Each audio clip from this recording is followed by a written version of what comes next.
Ugh! Oh man, summer is over. It's normally a good thing, but not always because there's gonna be a couple of months, at least a couple weeks from doing this.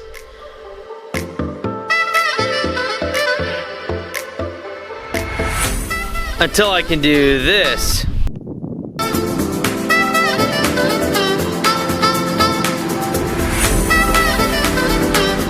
In the meanwhile, I find myself doing a lot of this.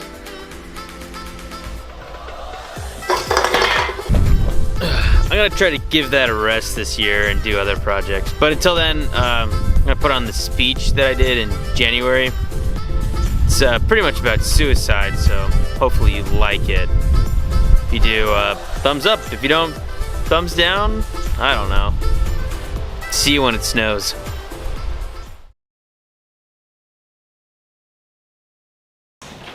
So I haven't thought about killing myself in about 10 years. But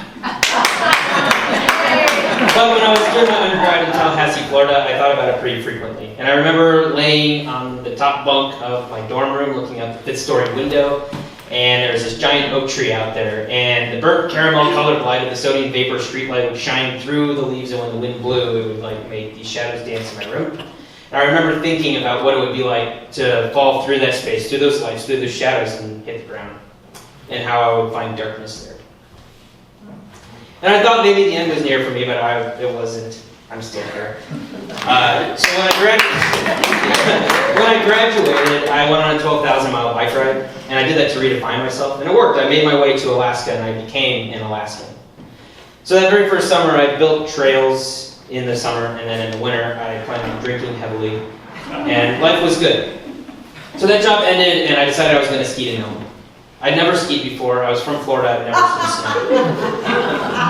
But that doesn't matter. Something about me is that I really like to push myself. I like to try to do things that no one else should do. I really like learning, but I don't really like books, and I don't like teachers, which is funny because I'm a teacher. And I don't like that because I don't like people to tell me how I'm supposed to learn or how I'm supposed to do something. I want to do it the old-fashioned way. I want to be hands-on, on the engine, in the moose, on the rock, the snow, wherever I'm doing, whatever I'm doing. I want to learn the old-fashioned way, by my mistakes, like a damn fool. So anyways, I rented some skis because I didn't own any, and I drove up north of Fairbanks. It was -30 and windy when I left my car. And I skied out to this cabin, and everything was okay. But over the night, all my water froze. All of my food froze. I'd been falling in the snow all day, and at that temperature, you don't just get wet, your clothes freeze around you. So in the morning, I was like a block of ice. My hands were claws, I couldn't move my fingers, my toes were curled under my feet. I was literally freezing to death.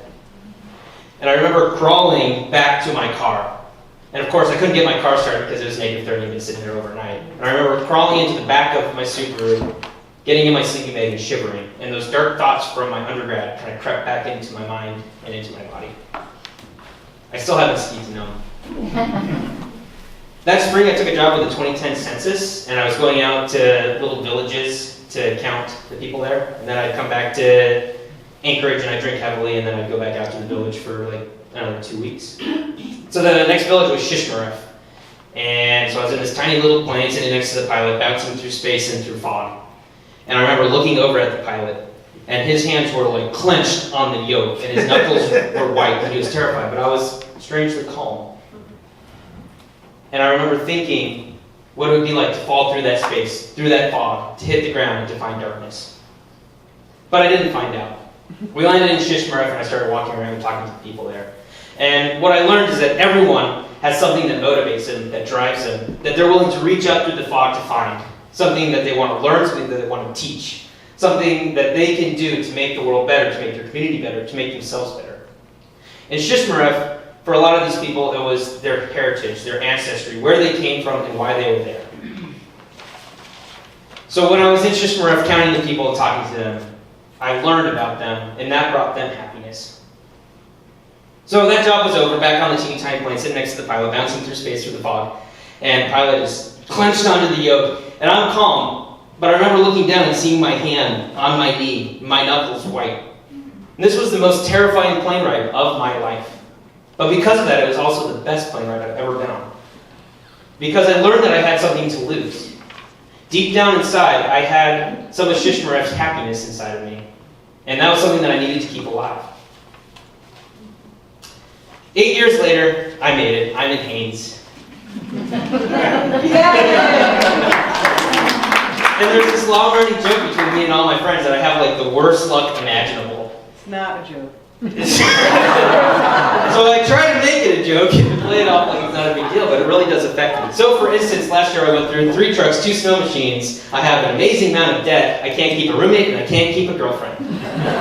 I'm a good teacher. You could ask any of my coworkers or students, but for whatever reason, the administration team decided that they didn't want me there, and they were making my life a living hell and trying to get me to quit. That's okay. So my F-250 breaks down, and I buy a brand new Tacoma off the lot in Juneau because I'm tired of my shit breaking. So to get away from my problems, I decided that I'm going to drive to Whitehorse. But of course, my brand new Tacoma breaks down outside of Whitehorse. It cost me $35,000.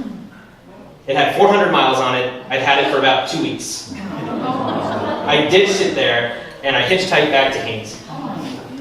The next day, our very own Kristen Brumfield was driving me home from work. And I wasn't necessarily reaching out to her, but maybe in my own way I was. I was talking about how frustrated I was with my situation, how I was tired of always having bad luck, how disappointed I was in my bosses, and how I just needed a break. But the ride was over, and I got out of the car and started trudging up my icy driveway to my house. And at some point I slipped and I fell. And I remember sitting on the ground and thinking that I could just slide all the way down the hill, across the highway, and into the Chilkat River. And that it would be dark there. And when I realized what I was thinking about, I was terrified. Here I am, very successful, I have a great job, I have enough money, I have a new car, a new snow machine, I have an amazing community, amazing friends, yet I'm depressed. So the next day, Kristen comes and finds me, right? Because talking about fatigue, tiredness, and wanting an escape from reality are red flags for depression, and she picked up on it way before I did, which makes sense, because she's an amazing counselor. And so I'm a special ed teacher, right? Like, positive thinking is nothing new to me. I teach reading, writing, math, science, social skills, hygiene, whatever needs to be taught, that's what I teach. But my favorite thing to teach is motivation, because I know that if you're motivated, then the hard work is easy. And one thing that I know is true in life is that hard work pays off. And I love working hard. I love persevering. I love pushing myself to the end so that I can find my way home. And I don't know how I reached this epiphany. I don't know how I got here. I still don't know.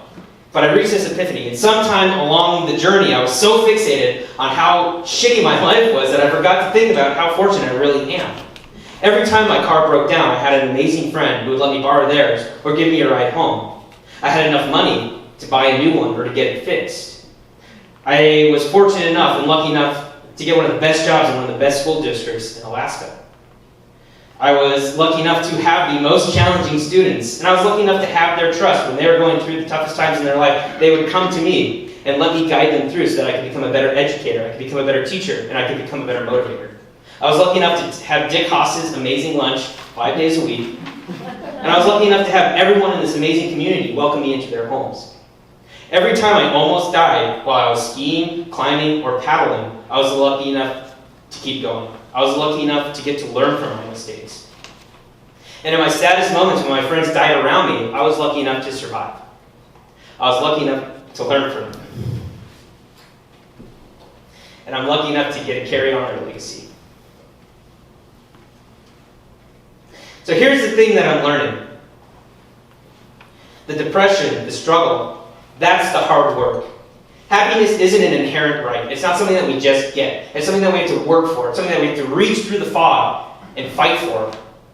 And every time I've been down there in the darkest depths and looked into that fog and thought about laying down, I've been lucky enough to have an amazing friend like Kristen or Peter or Trey or any of these other people in my life who have reached out and showed me the way home.